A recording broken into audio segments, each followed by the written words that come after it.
दोस्तों, आज हम बात करेंगे एक ऐसे अफसर की जो अपनी मेहनत, ईमानदारी और काबिलियत से हर किसी का सम्मान जीत चुका था। लेकिन एक दिन खबर आई, वो अब इस दुनिया में नहीं है।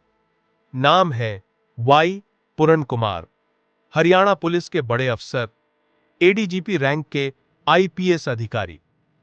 7 अक्टूबर 2025 की सुबह वो अपने सरकारी घर में मृत पाए गए। पहली नजर में पुलिस ने कहा, यह आत्महत्या है। लेकिन सवाल उठता है, क्या सच में यह आत्महत्या थी या फिर सिस्टम के अंदर छिपे जातिवाद की वजह से एक और जिंदगी खत्म हो गई? 7 अक्टूबर की सुबह चंडीगढ़ में उनके घर से गोली चलने की आवाज आई। जब लोग पहुंचे तो पूरन कुमार मृत मिले। सरकार ने कहा, उन्होंने खुदकुशी की। लेकिन उनका परिवार बोला, हमारा विश्वास नहीं है, ये आत्महत्या नहीं, सिस्टम की साजिश है। परिवार ने तब तक पोस्टमार्टम नहीं होने दिया जब तक जिन अफसरों के नाम सुसाइड नोट में हैं, उनके खिलाफ एफआईआर दर्ज न हो। मृत्यु से पहले पूरन कुमार ने 8 पन्नों का सुसाइड नोट छोड़ा।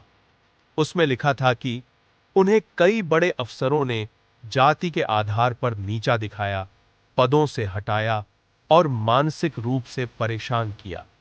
उन्होंने करीब 9 आईपीएस, 3 आईएएस अफसरों और कुछ सेवानिवृत्त अधिकारियों के नाम लिए।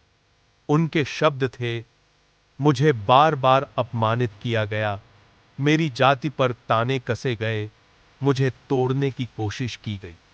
सोचिए, जब एक एडीजीपी रैंक का अधिकारी ऐसी बातें लिखता है, तो नीचे काम करने वाले कितने लोगों का दर्द कभी सामने ही नहीं आता होगा। परिवार पूरी तरह टूट चुका था। उन्होंने कहा, पूरन कुमार ने हमेशा ईमानदारी से काम किया, लेकिन उन्हें परेशान किया गया, उन्हें अकेला कर दिया गया। इस घटना के बाद छात्रों और दलित संगठनों ने विरोध प्रदर्शन किया। लोगों ने कहा, यह सिर्फ आत्महत्या नहीं, यह जातिवादी सोच का नतीजा है। सोशल मीडिया पर जस्टिस फॉर पूरन कुमार तेजी से ट्रेंड करने लगा। लेकिन कहानी यहीं खत्म नहीं हुई। कुछ दिनों बाद एक और पुलिसकर्मी, एएसआई संदीप लाठर, ने भी आत्महत्या कर ली। अपने आखिरी वीडियो में उसने कहा कि पूरन कुमार भ्रष्ट थे और उन्होंने उसे परेशान किया था। अब सवाल और बढ़ गए। दोनों ही पुलिस अफसर, दोनों की मौतें रहस्यमयी हालात में हुईं। एक कहता है, सिस्टम ने मुझे मारा। दूसरा कहता है, पूरन कुमार गलत थे। आखिर सच्चाई क्या है? पूरन कुमार की मौत के बाद देश भर में फिर वही सवाल उठा, क्या हमारे सिस्टम में आज भी जाति सबसे बड़ा पैमाना है? क्या काबिलियत से ज्यादा नाम, सरनेम और पहचान मायने रखती है?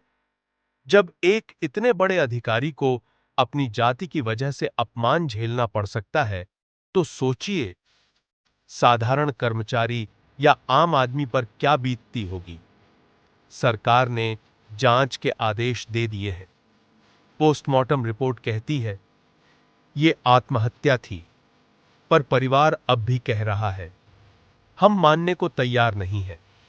राजनीतिक दल एक दूसरे पर आरोप लगा रहे हैं और जनता सिर्फ इतना चाहती है, सच्चाई सामने आए।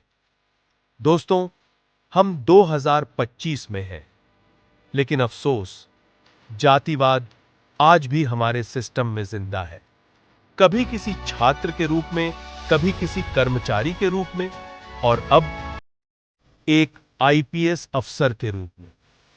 पूरन कुमार की मौत हमें याद दिलाती है, जातिवाद सिर्फ समाज नहीं तोड़ता, जिंदगियां भी छीन लेता है। अब वक्त है आवाज उठाने का, क्योंकि अगर हम चुप रहे तो कल किसी और की बारी होगी। अगर आप मानते हैं कि हर इंसान बराबर है और जाति से ऊपर इंसानियत होनी चाहिए, तो इस वीडियो को शेयर करें। कमेंट में लिखें justice for Puran Kumar. Channel को सब्सक्राइब कर लो ताकि हम और रियल तथ्यों को आपके सामने ला सकें। धन्यवाद। जय हिंद। वंदे मातरम।